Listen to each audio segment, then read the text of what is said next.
ഇതൊരു ഹോണ്ട സിറ്റിയാണ് കേട്ടോ. ഇത് നമ്മളൊരു പെൻഡിങ് വർക്കാണ്. ഇതിൻ്റെ എഞ്ചിൻ ഓവർഹോളിങ്ങിനായിട്ടാണ് നമ്മൾ എടുത്ത് വന്നത്, എഞ്ചിൻ ഡാമേജ് ആയിട്ട്.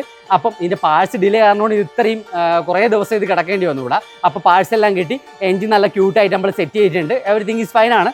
അത് കൂടാണ്ട് നമുക്കിതിൽ 3 കാര്യങ്ങൾ ടെസ്റ്റ് ചെയ്യണം. ഒന്ന് വന്നിട്ട് റോഡ് ടെസ്റ്റ് ചെയ്യണം, രണ്ടാമത് വാട്ടർ സൈഡോ ഓയിൽ സൈഡോ എന്തെങ്കിലും ലീക്ക് ഉണ്ടാകുന്ന നോക്കണം. അത് കൂടാണ്ട് റേഡിയേറ്ററിൻ്റെ ഫാൻ കറക്റ്റ് സമയത്ത് സ്വിച്ചിങ് ഓൺ ആവുന്നുണ്ടോ എന്ന് നോക്കണം. ഇത്രയാണ് നമുക്കിതിൽ ചെക്ക് ചെയ്യേണ്ട കാര്യങ്ങൾ. അപ്പോൾ നമ്മൾ ലീക്ക് സൈഡ് ചെക്ക് ചെയ്തു, നോർമൽ കണ്ടീഷനിൽ റേഡിയേറ്റർ ലീക്കില്ല, എഞ്ചിൻ ഓയിൽ ലീക്കില്ല. അത് കൂടാണ്ട് റേഡിയേറ്റർ ഫാൻ്റെ വർക്കിംഗ് കണ്ടീഷനും ചെക്ക് ചെയ്ത് അതെങ്ങനെയാണ് നോക്കണമെന്ന് ഞാൻ നിങ്ങൾക്ക് കാണിച്ചു തരാം കേട്ടോ. ഇത് നോക്കൂ, ഇതിൽ നോക്കണം എങ്ങനെയെന്ന് വെച്ച് കഴിഞ്ഞാൽ ഇതിൽ കണ്ടോ 97 ഡിഗ്രി, അതായത് എഞ്ചിൻ്റെ ഇതിൽ 2 ഡിഗ്രി കാണിക്കുന്നുണ്ട്.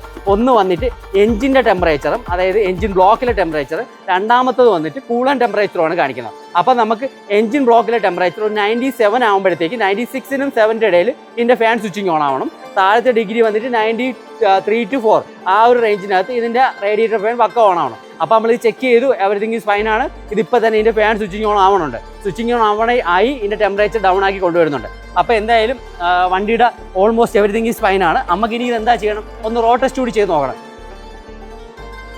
അത് കൂടാണ്ട് കിടക്കണുണ്ടോ, നമ്മളൊരു പഴയകാല രാജാവാണ് ഇതായി കിടക്കുന്നത്.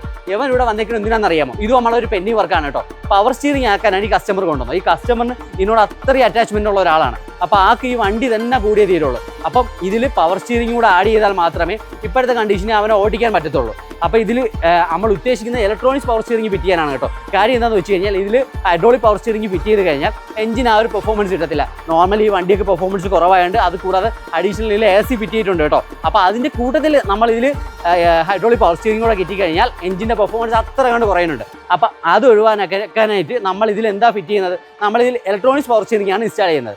അപ്പോൾ ഇലക്ട്രോണിക്സ് പവർ സ്റ്റിയറിംഗ് ഇൻസ്റ്റാൾ ചെയ്തിട്ട് ഒരു ഡീറ്റെയിൽ വീഡിയോ നിങ്ങൾക്ക് വേണ്ടി ഇടുന്നുണ്ട്. അപ്പം ഇതും വിത്തിൻ 1 to 2 ഡേയ്സിനകത്ത് നമ്മൾ കംപ്ലീറ്റ് ചെയ്യുന്നതാണ്. അപ്പോൾ anyway, thanks for watching. Thank you.